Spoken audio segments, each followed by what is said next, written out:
the selling of options? Because now with the introduction of exchange-traded option, corporates can actually sell the option. Yes, people do. They do something in the futures and they offset it by selling something here. So that is going on, I think. But there again, the spread between the bid and ask and all those things have to be looked into. But as I said earlier, and I repeat that, is that once the volatility in the market starts and the ranges are broken from the current ranges, let us assume the rupee tomorrow morning comes and you see it at 45, 80, 90, I think there will be a lot of interest in buying all options in that case. Then people will be talking about 47 and things like that. So that is where people will come in and say, okay, let's do it in this platform because it's easily done. You don't have to negotiate. You pay the margin, and then the margins will not be a problem. See, just to add here, the basic thing what is required is the liquidity, and once the liquidity increases to even being 10% or 15% of the OTC, I think we'll see a lot of changes happening in terms of margin requirements, also in terms of participants, also in terms of various even mid-size and large corporates coming into the picture. Arun, what about in terms of the price transparency and the advantage that it provides you all? Have you observed that, when you compare the bank rate, what they provide you all, and what is available on the exchange route, the exchange route is actually better for a mid-sized company? Yes, to answer it, yes, it is better. Now, the question is, in terms of visibility of quantity and price, the visibility is much more greater in exchange-related product vis-a-vis OTC. OTC has got an margins requirement, or they charge on interbank rate, they charge company to company, volume to volume, depends on whatever is there. There's no transparency in terms. They can charge 1 paisa, 2 paisa, and it can go as high as 15 paisa on the interbank.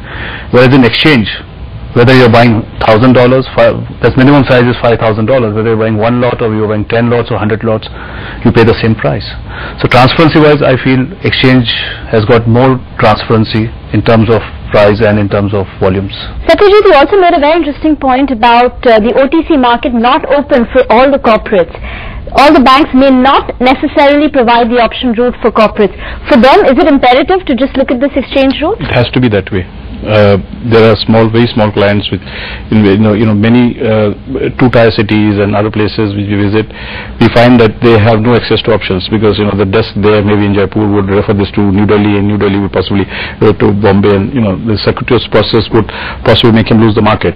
And in these cases, if this is explained to these people that this is how you can hedge yourself, then the intervening problems don't seem so much, and then the hedge becomes more imperative for them. And Maulik, what has the new RBI circular done, the introduction of it? It got effective on 1st of February. How has the game changed? Our regulator has created an infrastructure, which is a great infrastructure, in terms of the exchange, options and futures market. But when you create an infrastructure, let's say whether it is a Pune expressway or a Worli ceiling, you don't close the small roads, you don't close the main roads. Now here what has really happened with this guideline in place, which is seemingly so stringent that suddenly we have experienced the option market from the OTC completely vanishing. Now predominantly we need to appreciate that India is an organized market, be it a retail jewellery, the sector that we are in. We are more comfortable buying it from a family jeweler than going to a branded shop. Here also, exchange is an organized market, organized platform, whereas we are all used to unorganized trading, whether it is an OTC where we are comfortable asking for a price for 1 year and we get the price also, which is completely customized based on our requirements. Now definitely it's going to be a time-taking process, which means that we will transit from unorganized to the organized, which is its own plus and minus. However, RBI guidelines, more so in terms of accounting standards, stipulations, plus making the principles and the disclosures, which is definitely a step in the right direction, but that really being effective from 1st of February, I'm not too sure whether all the corporates will be able to comply with that. And more than anything, statutory auditors will have to give that certificate. So we are now talking about the onus being shifted to statutory auditors in terms of really declaring that whether the corporates are complying with these guidelines, which I sense it will take time, which has an impact on the volumes at OTC, which has an impact on corporates' own plan in terms of execution of the hedge strategy. So that these are having an impact, which I would call it a transitionary pain, and which we all will go through. Satyajit, is that something you've noticed as well? Because of this new RBI circular, the OTC door has actually shut for a couple of these corporates? I like to look at how RBI was looking at it and is looking at it, and then look at it from that perspective. Now, if you see what has happened in the past, it was a free-for-all. And that we know what happened. I mean, we will not go into details of that. Now with AS 30 coming, 32 coming, I think they have used that as a way to tell people that, listen, you have to comply with AS 30. So AS 30 compliance would mean that you can't have barrier options and binary options. So they use that as a basis for which I think that aligning the two, one is risk management and the other is their own policy, and then you have the AS 30 perspective. So altogether, what is really resulting is a situation where you can't do American style options, you can't do knock-in and knockouts, you have to do plain vanilla options, and that also only on the the side of your direction. You have to give a undertaking to the, you show the underlying to the bank within 15 days. So what this really will mean is that the authorized dealers will have to take more interest in the corporates to make sure that they submit those underlyings within 15 days.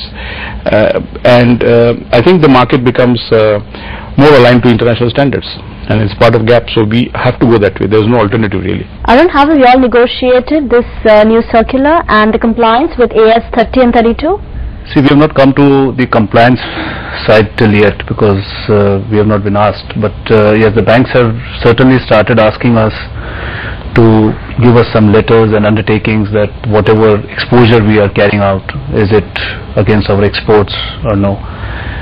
And I don't think so that it is a very deterrent factor for the corporates not to trade on OTC because of this circular. But at the same time, I think the volumes will start picking up on the exchanges also on the FX services. But we should see it on the positive side that this is because whatever happened in 2008 and 9, they just don't want that to be repeated in the years to come. And do you agree this is not going to be such a deterrent? As I said, it's a transition, and if you really look at it from a long-term sustainability and long-term perspective, it's a step in the right directions. There are definitely pains in the short term, both for the corporates, for the banks, I would say. However, it's more to do with how quickly you are able to adjust to the new requirements, and if you can adjust really the mindset. And so is it possible to actually adjust that quickly, because there will be a few corporates who can't access the OTC market now? They won't be able to access OTC, especially because of the guidelines which has been stipulated, and that is where the adjustment would be required, that they should be comfortable dealing in OTC, exchange traded options, and which it's not that great a deterrent if you are really willing to pay the kind of margin. Now, we call it as a irritant to begin with, but if it is there as a norms, on an ongoing basis, I mean, I don't think so on a long-term basis it's really going to be that deterrent.